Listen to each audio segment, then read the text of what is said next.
Here we are in Melbourne with my old friend, colleague and Hall of Famer Steve Flink after an unbelievable match. Very, very exciting. I honestly didn't expect... You couldn't believe it? No, almost I didn't. Because, you know, especially fourth and fifth set were fantastic, considering that they played 4 hours and 56 minutes, incredibly intense. I don't know what you think, Steve, but I didn't expect Dimitrov to fight so much and so well, also from a point of view, you know, athletic.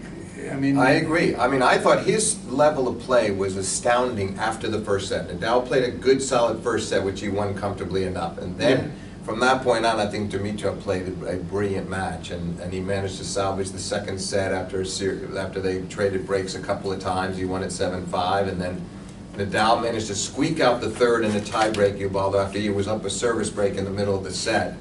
And I thought when they went into the four-set tiebreak, he might just end it right then and there. But Dimitrov was unstoppable in the four-set tiebreak. After it was 2 points all, he pretty much controlled it. And then, of course, we went into the fifth, and they each had their chances to break. And finally, the crunch came with Nadal serving at 3-4, 15-40, and he hit a remarkable backhand down the line winner, and then he came up to the net a few times, delayed approaches, and he held on and then broke Dimitrov in the next game and finally served it out on his third match point. I think the way Nadal concluded the match was very impressive, considering how much he'd been struggling to find the top of his game. Yes, Nadal said, if myself and Nadal and Federer, we got to the final, is because we have worked very, very hard. Yeah. But I have to work harder than Federer, because Federer is more talented. Right. And so I had to work maybe twice as much. And I mean, anyway, we will be watching, I hope, a great final between the two. It will be the 35 matches, 23 won by Rafa, 11 by Federer, 9-7 to Rafa on hard court, 13-2 for Rafa on clay, and 1-2 in grass. And let's talk about the Grand Slam finals. Yeah. Because this will be their ninth.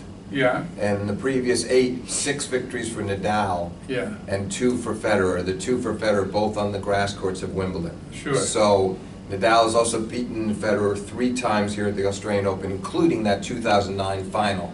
Sure. The 5-setter. So history is somewhat still on his side because of he's dominated the rivalry. On the other hand, it's all on the line, and we don't know how well he'll recover. He doesn't know. He doesn't know because, you know, it was a similar situation to the one in 2009 when he beat Verdasco. But, as he mentioned tonight, he's 8 years older. He's 8 years older, but Roger's 8 years older, right? Yeah, and Roger has a leg issue. We don't know how serious that is. We know that he left the court after the fourth set of the Wawrinka match, and he said it didn't make that much difference. But he did say it had been with him for the week. Yes. So if that acts up in any way, if that's still lingering in the final, he has to deal with that. So I think maybe things will balance. I think they're each handicapped in a way. It makes it interesting. They each have their issues, but they'll come out tremendously inspired for that final. Yeah, it's the best final we could dream of, honestly. And I mean, it's unbelievable. This tournament is, I think,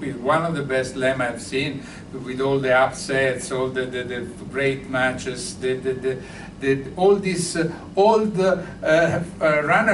finalists. I mean, women, the Serena and Venus 35 and 36.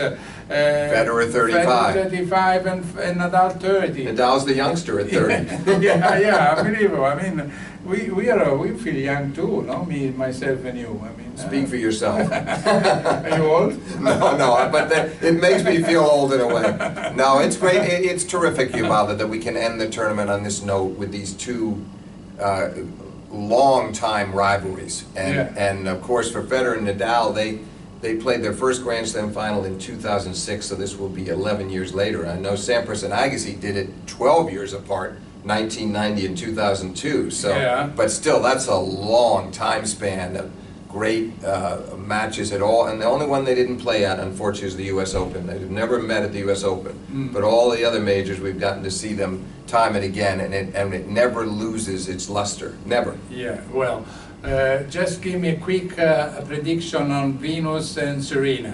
What do you expect? You were expecting Coco van der Weghe to beat Venus. Why do you keep reminding me of my wrong predictions? Yeah, because it's more fun. All right, it is fun. I'll try again. You are an Hall of Famer. I want to have some edge.